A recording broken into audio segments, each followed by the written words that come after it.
Thank you everyone for coming for our first Breakfast at SSCY after the summer. My name is Jessie and I'm the research coordinator here at SSCY Center and the organizer of Breakfast at SSCY. So today we have Dr. Florencia Ricci. She's a developmental pediatrician from the Child Development Clinic and the Neonatal Follow-Up Program. So we have quite a few people in the room, and we also have many people joining via webinar from across the province, which is great. So for the people on the webinar, if you have any questions for Dr. Ricci, just type them into the chat box, then I can read them out for her at the end and she can answer them. And for everybody, the recording of the webinar will be available on the RCC and SSCY websites afterwards, so if you want to watch it again or share it with somebody who missed the presentation. So I think that's everything. So thank you, Dr. Ricci. Thank you so much. Okay, thank you all for being here. Basically, a few months ago, I was invited to present a little bit of my research projects that were part of my PhD, and I ended up defending my PhD last May, so it's still kind of fresh in my mind, which is very good. So today I basically talk about a little bit of the journey of my PhD thesis, but I cannot talk about the journey of my PhD without talking about two very important journeys that happened well before I started my PhD. And one would be the journey of all the research that has been done looking at the developmental outcomes of children with congenital heart disease. And the other one is the journey in the surgical and medical treatment of these children, because if these children weren't surviving, we wouldn't be able to look at their development. So basically, congenital heart disease is an anatomical heart defect that is present from birth. Approximately, it's estimated that every year 1.35 million children are born with this condition around the world. And it's also been estimated that about a quarter of all North American children that are born with a congenital heart disease, about a quarter of them have what we call the critical congenital heart disease, meaning that for them, the only way of surviving is receiving complex cardiac surgery. And by that, I mean that they require surgery under cardiopulmonary bypass before the age of 1. And most of this presentation is dedicated to those children, the one that requires surgery very early in life. So this is just a little bit of showing you how the research that has been done looking at the developmental outcomes of these children has changed significantly. When I first started my PhD, I was doing a lit review and I realized that the very first article that I found was before even my parents were born. So I thought that was a long time ago, and that was in 1947. And you basically looked at how many children were walking and talking during infancy.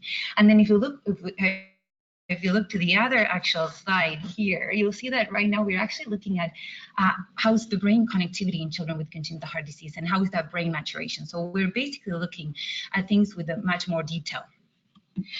This wouldn't have been possible without the significant changes that happened at the surgical and medical level. It was around the early 40s that Tossing, who was actually a female cardiologist, approached Dr. Blalock, and basically she designed this surgery that could save the blue babies. And this is actually from a newspaper, Saving Our Doomed Blue Babies.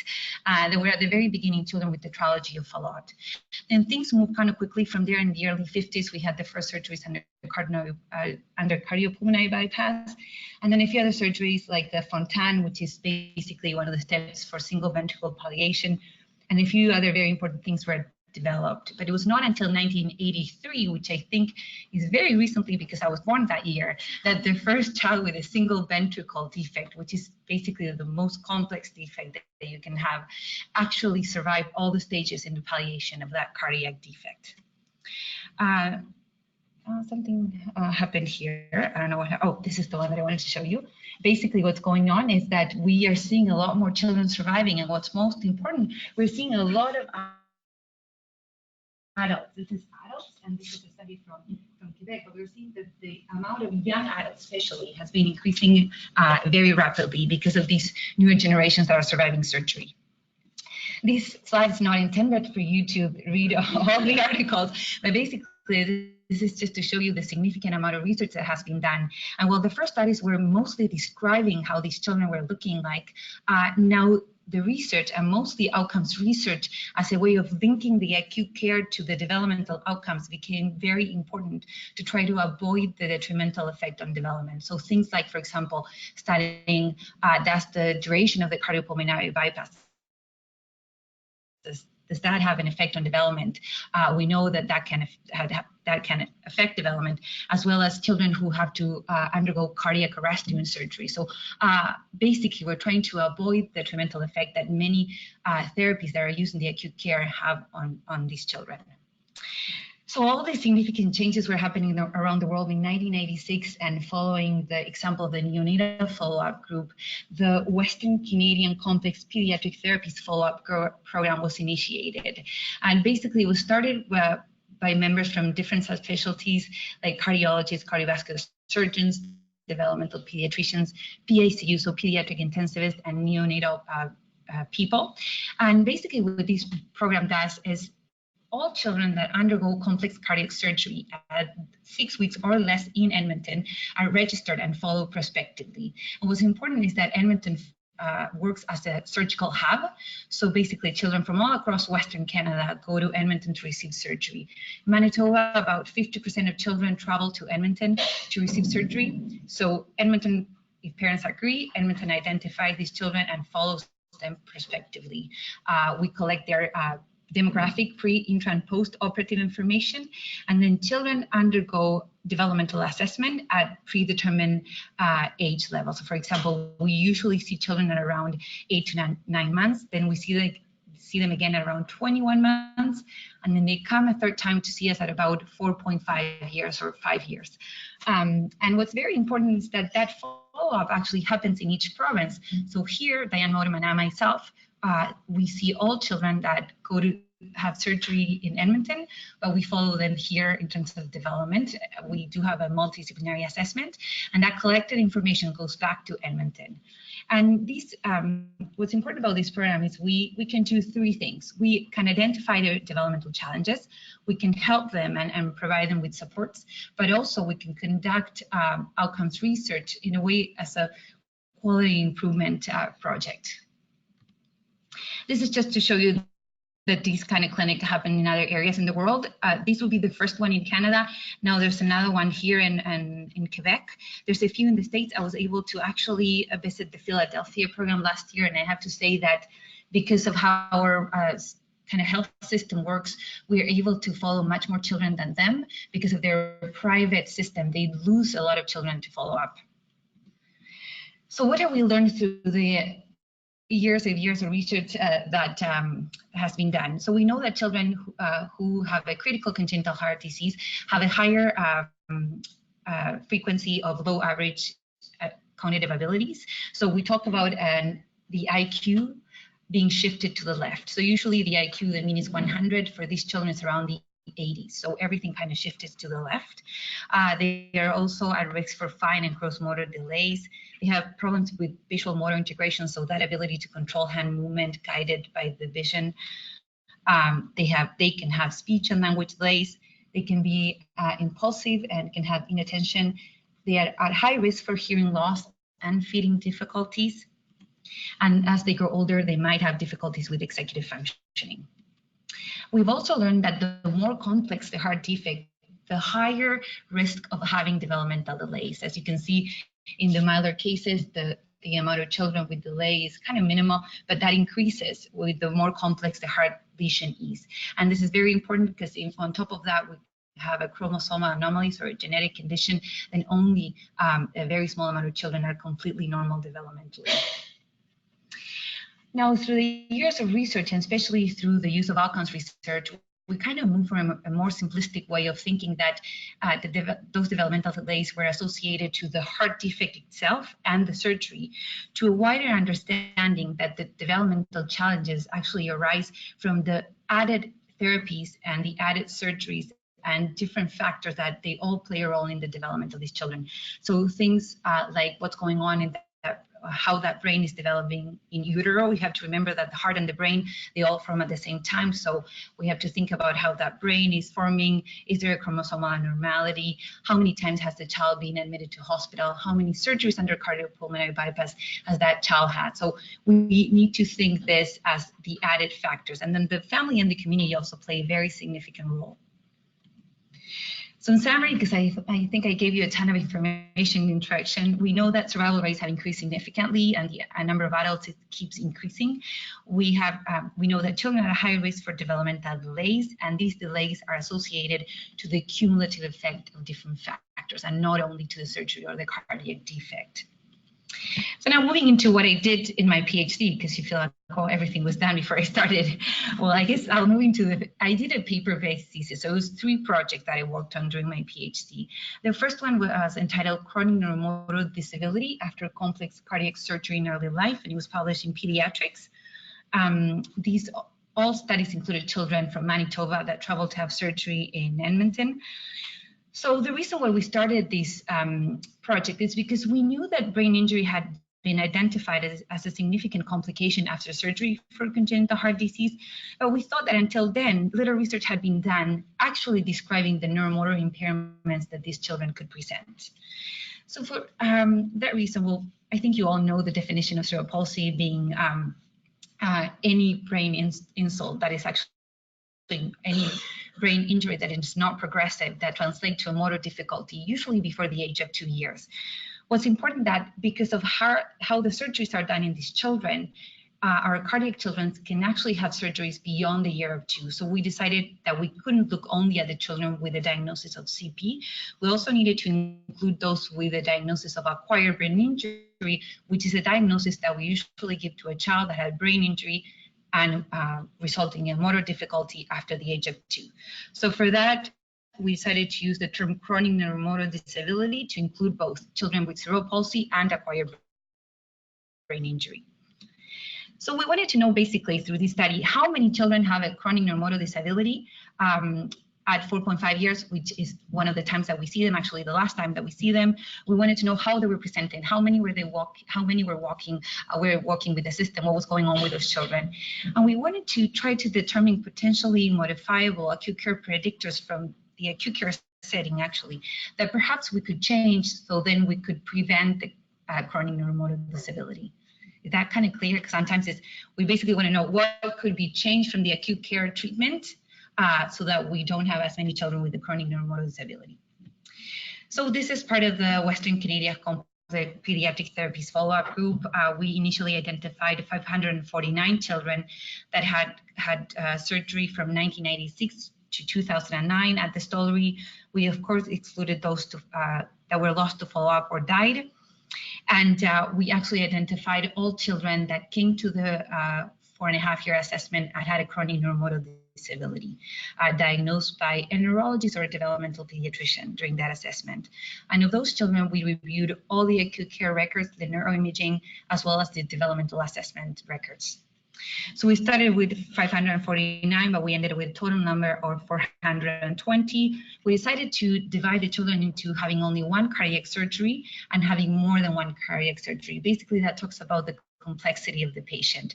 A child with only one cardiac surgery would be, for example, a patient with tetralogy of Fallot, with transposition of great arteries, which usually only requires one surgery, and usually those with a more complex defect like single ventricle usually requires more than one surgery. So we found that overall, among all children that came for assessment, chronic neuromotor disability was present in 6% of them, which is pretty high if you remember that the overall prevalence of CP is still around the 2 every 1,000 livers. So this is way higher among these children. If you look at only the children that had one cardiac surgery before the 4.5-year assessment, that frequency went down to 4.2%. But if you look at the ones needing more than one cardiac surgery, which are usually a lot of our patients, it goes almost to 10%. So this is a significant problem for them. We wanted to look how they were presenting. What we found is that most of them presented with spasticity and had a unilateral presentation, as well as most of them were between levels GMFCS level 1 and 2. I think you're all familiar with that scale, basically knowing their motor challenges. This means that most of our children were able to ambulate without the need of a device, so independent ambulation for most of them. Then we did a very kind of intense chart review of what's going on in the acute care period. So basically what was going on at the time that they had the event that led to the diagnosis of the chronic neuromotor disability. So we found that most children presented with sudden neurologic symptoms of that brain injury. So had seizures, events, 6 were going most likely was previous to being born. Looking at the accompanying impairments, children with chronic neuromotor disability had a statistically significant higher rate of intellectual disability, autism, visual impairment, and seizure disorder. So for this slide, I do require a little bit of your imagination. So this is, I told you we were trying to understand what was going on at the time of the event that led to that brain injury. But we also wanted to know exactly how that was related to each surgery. So each line is a surgery. Each dot is each child that had a diagnosis of a chronic neuromotor disability. And what's inside the red box is the time from the surgery during the first 5 days. So we're basically, is the kind of the very, this is the time of the surgery, right? Because everybody usually thinks that the brain injury happens at the time of the surgery. So we wanted to know, was that brain injury happening at the time of the surgery? Or was that happening before or after? We actually found that the event leading to the final diagnosis of chronic neuromotor disability infrequently happened at the time of the surgery or during the first 5 days. And actually, many children had that brain injury before the surgery was done, as you can see here. So while waiting for surgery, many children had a brain injury or a brain insult that led to that motor difficulty. So then the last objective was trying to find what things could predict having a diagnosis of a chronic neuromotor disability. And we found that, of course, having more than one surgery increased the chances by 3.6 almost. Then for each day the surgery was delayed, the chances of having a chronic neuromotor disability increased by 1.08. And then looking at the plasma lactate before surgery, and this is a measure of how the tissues are being oxygenated, for each unit it increased by 1.13. So in summary, we have to think that chronic neuromotor disability is not uncommon in children surviving cardiac surgery, especially if the child has undergone more than one surgery. The timing of that causative event rarely happen in the early post-operative period, and delays in time of surgery and elevated plasma lactate levels could assist in reducing the frequency of chronic neuromotor disability. So this project actually led to a quality improvement project where children now in the NICU, apart from many of the things that we include in the form when they're ready for surgery, we kind of click and write down the date when the child was medically ready for surgery. So we try to understand, why was the surgery delayed? Was it because the family was not socially prepared? Was it because there was no surgeons available? So we're trying to figure out, why is the surgery being delayed? Then the second project, so I'm going to shift quickly into another project. It was entitled Deterioration of Functional Abilities in Children Surviving the Fontan Operation. And this article was recently published in Cardiology of the Young, which is a journal that basically looks at the development of children with congenital heart disease. So I think most of you are familiar with functional abilities, but these are the skills that allow a person to function in everyday life. These are the skills that we need to take care of ourselves and interact with other people. What's important about these skills is that they grow with the child. So as the child grows older, these skills expand so they can face the demands of the environment. So things like, for example, you wouldn't expect a 1-year-old to understand that we need to pay when we leave the grocery store or before leaving, but you would expect that of a 5-year-old. So as the child grows older, these skills continue to evolve in a way. And if you think, when we give a diagnosis of intellectual disability, we do not only need an IQ, but we also need to look at functional abilities. So these are very important skills. As a result, the repeated evaluation of functional abilities became very important when you're assessing a child who's at risk of developmental delays or who actually has developmental delays. Now, the evaluation of functional abilities is particularly important follow the Fontan operation. So this is a surgery. This is the last step in the palliation of a child who has a single ventricle defect. This surgery usually happens around the age of 3 to 4 years. Children undergoing the Fontan usually had at least 2 complex cardiac surgeries. They've been admitted to hospital many times. They've been through many catheterizations. So they've had a lot of different, in a way, injuries or hits, as we call it. And we actually also know that the children undergoing the Fontan are at high risk of stroke. The literature reports about 10 to 14% of stroke happening at the time of this specific surgery. And we know that stroke on itself can affect functional abilities, but we thought that nobody had actually looked at the possible effect of this surgery in functional abilities. And actually, this came from a very clinical question. In clinics, we were realizing that children came to the 24-month assessment and the functional abilities were kind of okay, but when they came back for the last assessment, they weren't able to keep up. This is not meaning that the skills regressed, is that they did not kind of keep that rhythm into those skills continue to enhance. So we hypothesized then that deterioration of functional abilities is not uncommon after the Fontan, and then stroke is often the event leading to this deterioration. Again, we included all children from the complex therapies. This time we included only the ones that went through the Fontan, meaning that we picked the more complex children. Then all children undergo the multidisciplinary assessment at around 2 years, which we consider pre-Fontan, and at 4.5 years, which we consider post-Fontan. And we use the AVAS or the AVAS, which is a measure of functional abilities. You can see it here. It has a mean of 100 and standard deviation of 15. Basically, it assesses 10 different skill areas, which are divided into 3 domains and give us a GAC or a general adaptive composite. You have to remember it has a mean of 100 and a standard deviation of 15. So we define children having a deterioration, those who had a standard deviation or more decrease in that general adaptive composite from pre to post Fontan, so meaning that those skills decline. We define perioperative stroke as a clinical evidence stroke happening anytime during the first 30 days after surgery. And then we use fancy statistical methods to predict this deterioration. We started the project, well, at the beginning we had 182 children, but finally we had 133 children, which was almost 92% of those eligible for follow-up.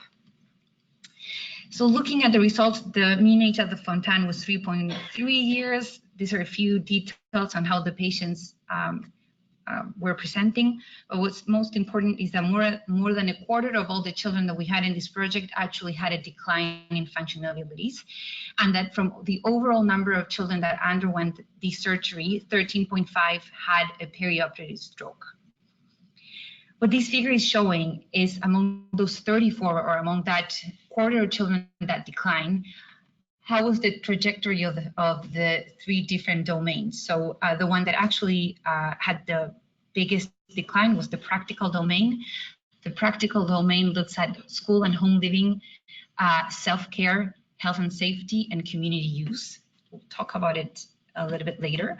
This is showing from all children that we included in the study how the ones that actually had a stroke had this significant decline. So the black line is looking at the ones that did not have a stroke, and the blue line at the ones that actually stroke at the time of the surgery. This is how many had a stroke, looking between those with the deterioration of functional abilities. About 30% had a stroke. And if you look at the ones that did not have a deterioration of functional abilities, only is actually still a high number, 8% had a stroke. What's important to talk about is I did a very extensive chart review, and I found that among those children that had a stroke but didn't decline, 3 of them actually had neuroimaging done later in life at around 8 years of age, which found an old stroke. So perhaps that stroke happened at the time of the Fontan, but we couldn't actually count that as happening because that neuroimaging happened later in life. So looking at the predictors of this deterioration from the acute care, of course, stroke, if you had a stroke, chances increased by 5 times. So we had 5 times the odds of having a stroke. And the age of the Fontan per year, the chances increase by 1.67, meaning that each year that the surgery is delayed, then the chances increase. And this is our theory, is that this is probably related to hypoxemia, because the Fontan is actually the last corrective surgery, and actually does correct their hypoxemia. The oxygen levels, their overall oxygenation levels change after the surgery from the 85 kind of to the 90s. So in summary, more than a quarter of children surviving the Fontan show a deterioration of functional abilities, and this is contrary to what should be happening. Practical domain is the one showing the greatest decline. Perhaps this is why there's recent literature talking about how more than 50% of adults who have a complex heart defect that was corrected early in life are still living with their parents during their 20s and 30s, and do worry a lot about their own ability to find a job or live independently. Stroke happened in 30% of the children with deterioration of functional abilities. Now, we thought that we would find maybe almost 80% of them having a stroke. So perhaps we couldn't find the other 70%. We came up with 2 reasons for that. We said maybe there are a lot more children who have a stroke and we are not able to recognize them. We did have a child who was thought, the doctors actually thought that he had a nerve injury because he couldn't move his arm. And finally they had a discussion. He had an MRI and he had a stroke at the time of the Fontan. So we kind of have to be more aggressively looking for the possibility of these.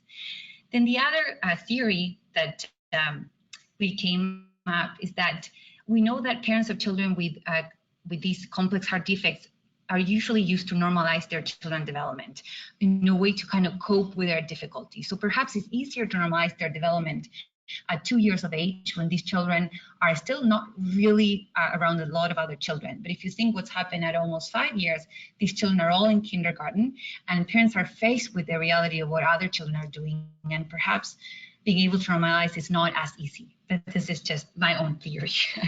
And then, as we talked about stroke and older age at the time of the Fontan, was actually could be predictors. Then I'm going to move to the very last project of my PhD, and this could be important for the feeding clinic people. And I know that you know a lot more than I do about gastrostomies, but it was basically, it was entitled Gastrostomy Tube Feeding After Neonatal Complex Cardiac Surgery Identifies the Need for Early Developmental Intervention. And this was published in the Journal of Pediatrics. Well, you know, I think you all know about the benefits of early developmental intervention. It's a key element in the assistance of children who have or actually could be at risk of having developmental delays. We know that it can have positive impacts across different developmental delays.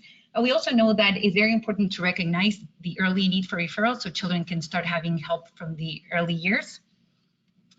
We also know that gastrostomy tube feeding, which its primary goal is to enhance growth and nutrition. Gastrostomy, we know, can have a lot of very positive impact on the health and outcomes of these children. Studies basically describe a lot of benefits, including reduced vomiting, better interaction parent and child, more enjoyment of meals. So this study was never intended to be against gastrostomy tube feeding, because we did have a lot of questions around that. We know that gastrostomy after complex cardiac surgery can be common. It's been described that almost 18% or even up to 18% of children require gastrostomy after their initial complex cardiac surgery.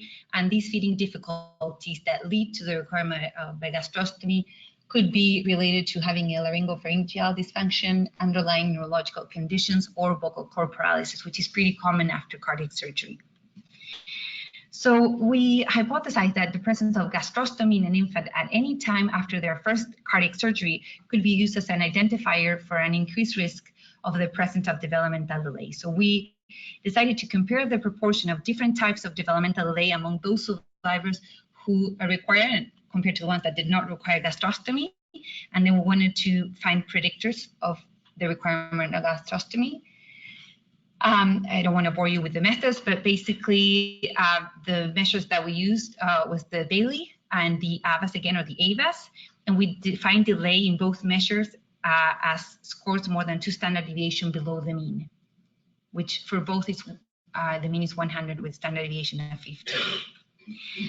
So we finally had a total number of 334 children that were assessed. And 20% of those children actually required gastrostomy tube feeding before their 21-month assessment. About 0.5% of them had a single ventricle anatomy, and 15% had a chromosomal abnormality. So looking at our first objectives, how these two groups of children compare. So in red, we actually have the ones that did require gastrostomy before their 21-month assessment, and in blue, the ones that did not require the gastrostomy. And the gastrostomy group, in that group, cognitive delay was actually 8 times more common. Motor delay was 9 times more common. Language delay was 3 times more common among those that required the gastrostomy. And the gastrostomy group had almost 8 times the number of children delayed in functional abilities compared to children that did not require the gastrostomy. So overall, it was evident that children that required the gastrostomy any time before the 21-month assessment had a higher rate of developmental delays.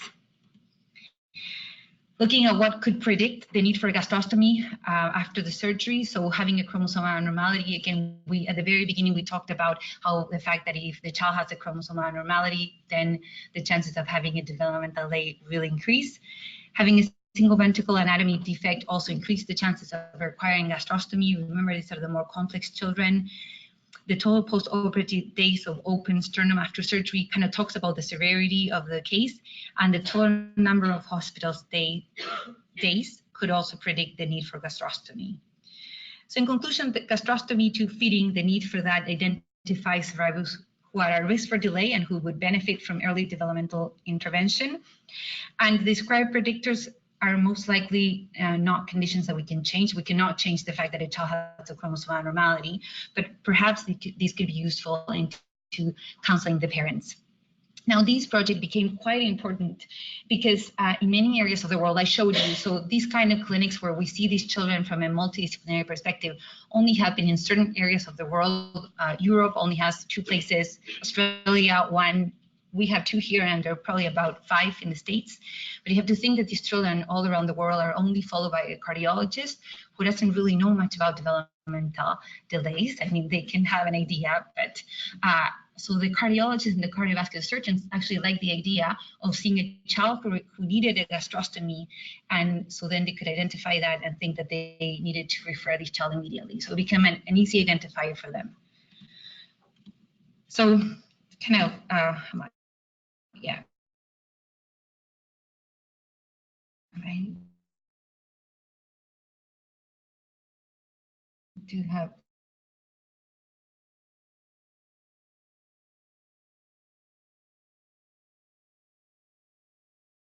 some time now. So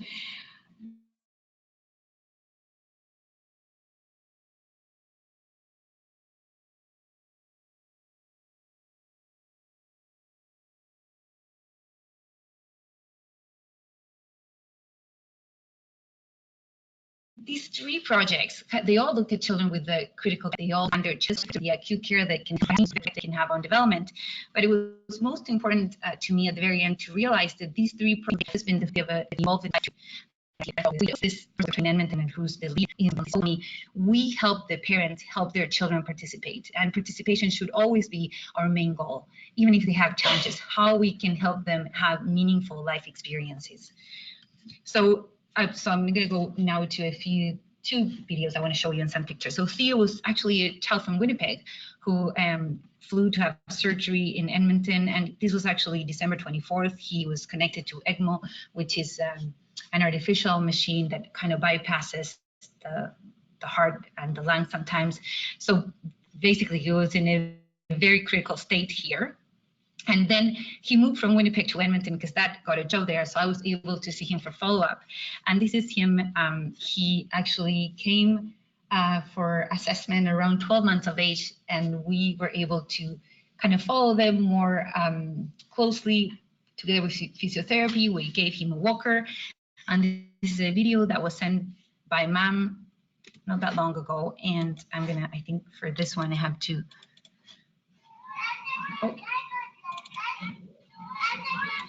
Oh, it's not. Oh, here it is.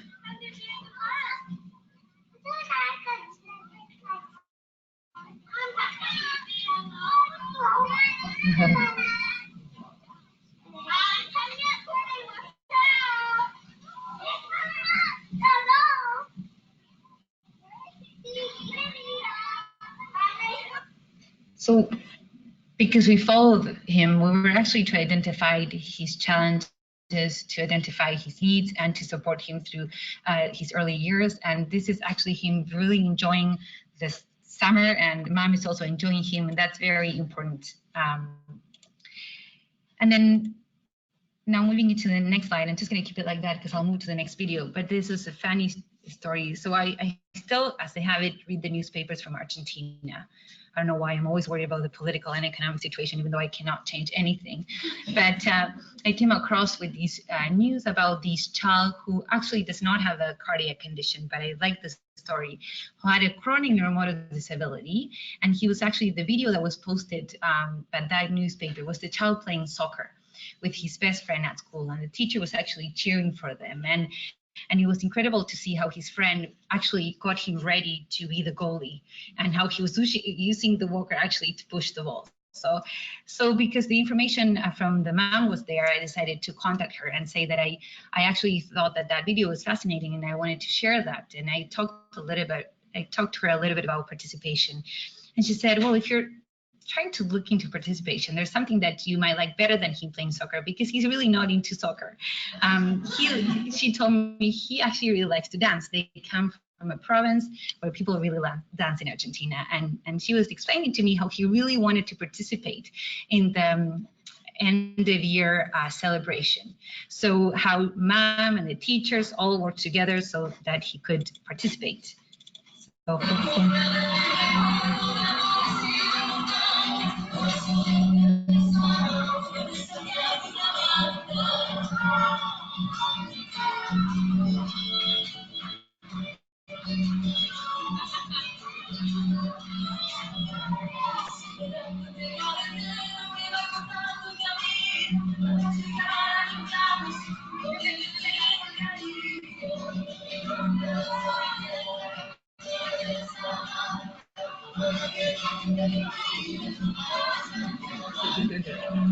kind of forgot there.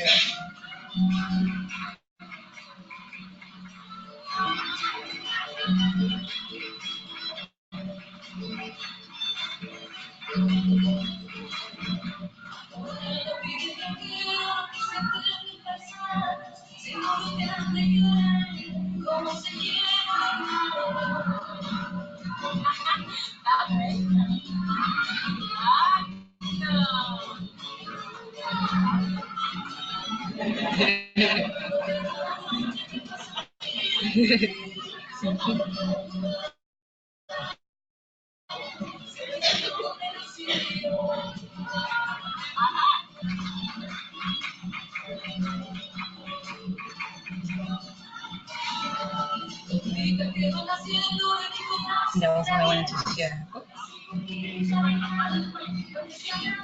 There we go.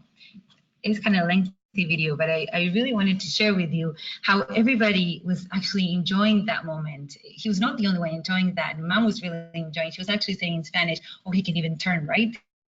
Because he was actually turning, and how none of his friends were actually thinking that he's different. So I actually like working here at SCY because I think that all of us are involved in how we can help children participate. I really like the fact that I can call the physiotherapists, the OTs, or go upstairs. They, I guess at the very beginning didn't know me, but now I keep kind of bugging everybody, and because really our main goal is to help these children and these families to participate and enjoy life as much as they can. So it should always be our intervention goal. So anyway, it was a lengthy presentation as well. I wanted to say thank you for being here, and thank you to Debbie and the nurses here. Debbie and Gwen, who is Debbie in Edmonton, and then we have Val, who also helped us with the data. We all work together in the Western Canadian Complex Pediatric Therapies follow-up group, and you can see in this picture that I'm the only non-Canadian. Can I open this and put maybe from this one? Oh, you should have seen my face. I'm the only one who's actually not really smiling in that picture because we were freezing and they all seemed to be having fun, and I was really, really cold. Anyway, thank you so much. Do you have any questions for me or questions from the other side?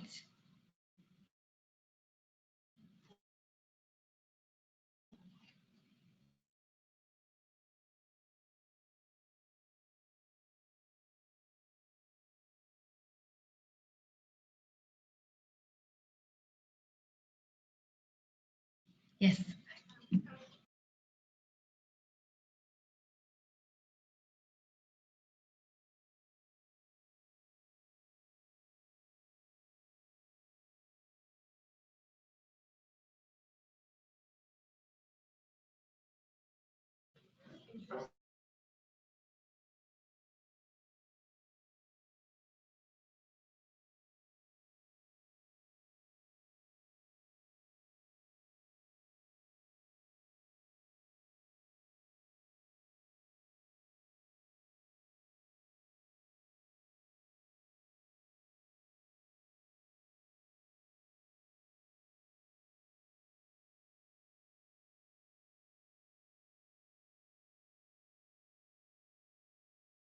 Edmonton and children that were born in the other provinces, and she found that the outcomes were exactly the same, which I think is very important for our group. And that actually the study became quite significant because in the States, the way the surgeries are distributed, some states have 10 places where they have surgery and some other areas don't have any. So they in a way are trying to copy our Canadian model. But then I did a deep review on delays of time of surgery, and what I found is that it was funny. There were about 4 studies that actually looked why the surgery was being delayed. Most of them found that it was because of the surgeon's schedule. So I presented that to the surgeons in Edmonton, and they're like, "Well, this is not what happens here. We're really good. We live close to the hospital." So, but that was why this new project was initiated, because they felt that there were a lot of social things going on many times with our children. It could be possible. And then length of stay. So in hospital is always a very kind of discussed topic. Can we really reduce it, or is it a non-modifiable thing? I think we can look at it from both perspectives. Whenever we can be more active and aggressive into discharging a child, that would be ideal, but sometimes it's only a reflection of the severity of their disease. So instead of looking at it as we should try to change that and prevent it, perhaps that could help us guide families a bit better, saying he's been here for a longer period of time because he's very sick. Yeah, that was a good question. Yeah. Yes, Barb. Your thoughts on how we make sure we're bringing participation early for families? You see them early, therapies see them early. Yeah. Sometimes we're so focused on deficits or Yeah. complex situations, we forget to talk about participation. How, now that we're all here together, how do we make sure that message is early and consistent? Yeah. So the question, yeah. So the question was, how can we make sure that we discuss at least participation with parents early on, right? And sometimes we really kind of concentrate on the weaknesses of the patient and the challenges more than anything else.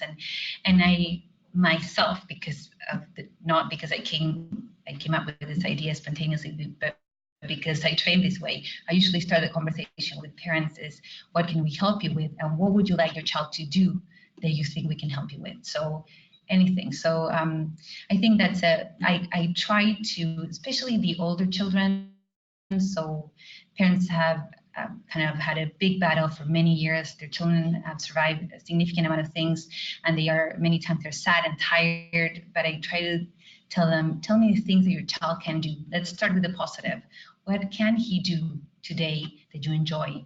And what are things that you would like him to do that I can help you, or we can help you with? Because we're often there with Debbie and Marie and Erin. So I try to, and we would do developmental rounds in Edmonton, then we stopped. And my idea, I think, perhaps the developmental pediatricians, and I think Anna and Diana are not here, so maybe I can say it out loud.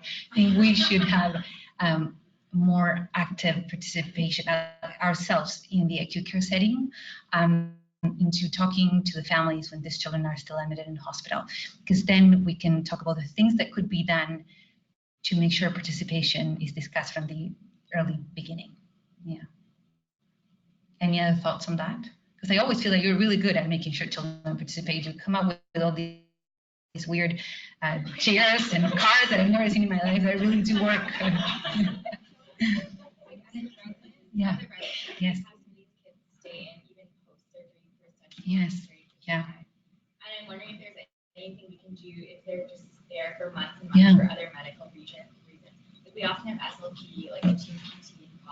Yes. But it's very complicated for parents to stay in hospital Yeah. for like days and months.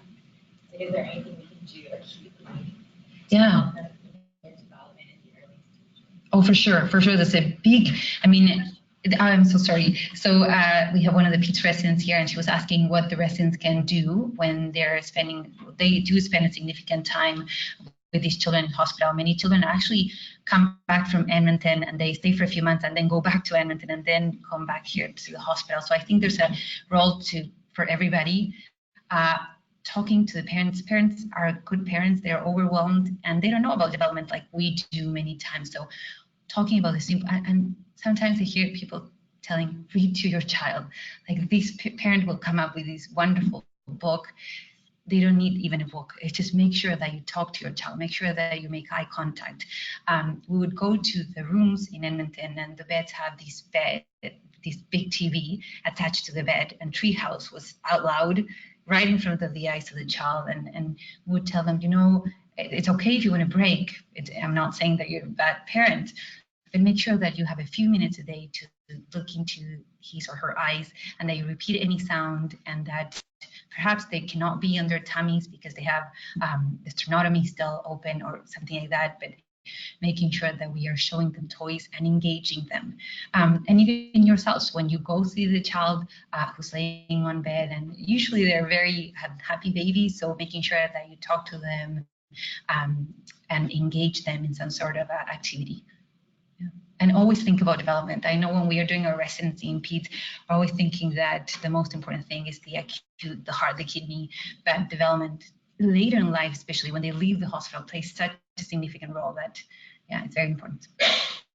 Or at least I think so. This is what I'm doing. Any other questions? Okay, thank you so much.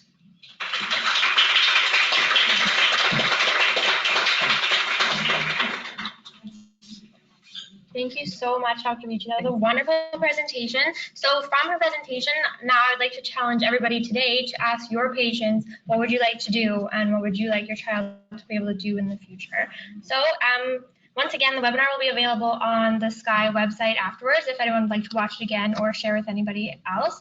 And if you'd like to join us next month in October, we'll be hearing from Children's Disability Services to learn about the changes they've been making and their eligibility criteria and how to refer to their services. Thank you again for coming.